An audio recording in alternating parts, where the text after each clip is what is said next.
তারিখ যে হাইকোর্ট রায় দিল, সেই রায়কে ঘিরে হচ্ছে আমাদের আজকে আন্দোলন। ঢাকা বিশ্ববিদ্যালয়ের সব ছাত্ররা কিন্তু জেগে উঠেছে। লাইব্রেরির সামনে থেকে আমরা শুরু করেছিলাম।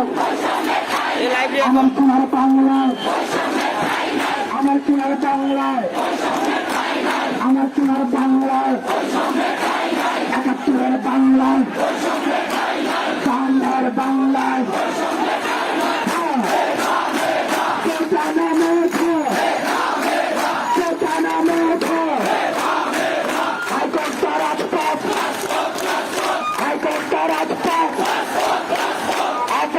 সংগ্রাম, অপস্ত সংগ্রাম, রাজপথ,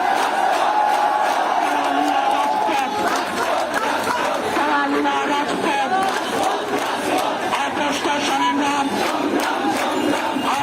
আপনারা দেখতে পাচ্ছেন আজকে ঢাকা বিশ্ববিদ্যালয়ে কিন্তু জনসমুদ্রে তৈরি হয়েছে, জনসমুদ্রে পরিণত হয়েছে। আপনারা সবাই দেখতে পাচ্ছেন ঢাকা বিশ্ববিদ্যালয়ের সব ছাত্ররা কিন্তু আজকে রাজপথে নেমে এসেছে। তাদের যে দাবি ওটা থাকবে না, এবং 18 যে পরিপত্র ছিল সেই পরিপত্র পুনর্বহালের যে দাবি, সেই দাবি নিয়ে সবাই রাজপথে নেমে এসেছে।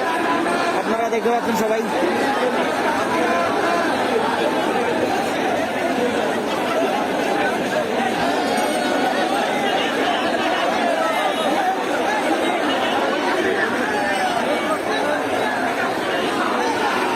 কিটা আসলে গেছে আইতাছি একসাথে যাই।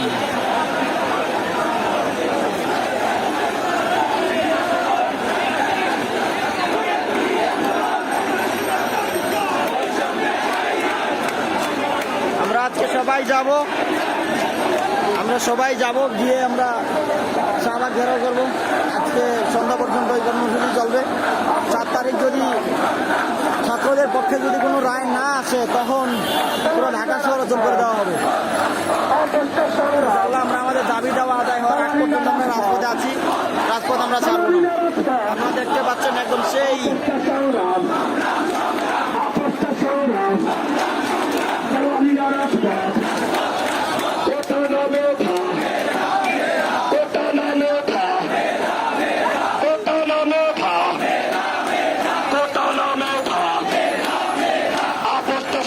কেন্দ্রীয় লাইব্রেরি সহ প্রত্যেকটা হল থেকে কিন্তু আজকে তাদের নিজস্ব ব্যানারে সবাই চলে এসেছে।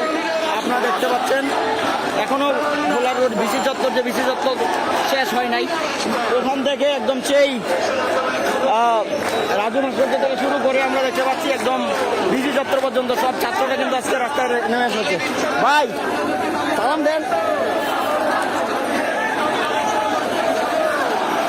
এই যে আমি একদম শুরু থেকে শেষ পর্যন্ত কভারেজ দিলাম। আপনারা দেখেন এই হচ্ছে আমাদের যে ছাত্রদের যে দাবি, সেই দাবির আন্দোলন। এটা কোন হল? এটা হচ্ছে কেন্দ্রীয় গ্রন্থাগার ঢাকা বিশ্ববিদ্যালয়।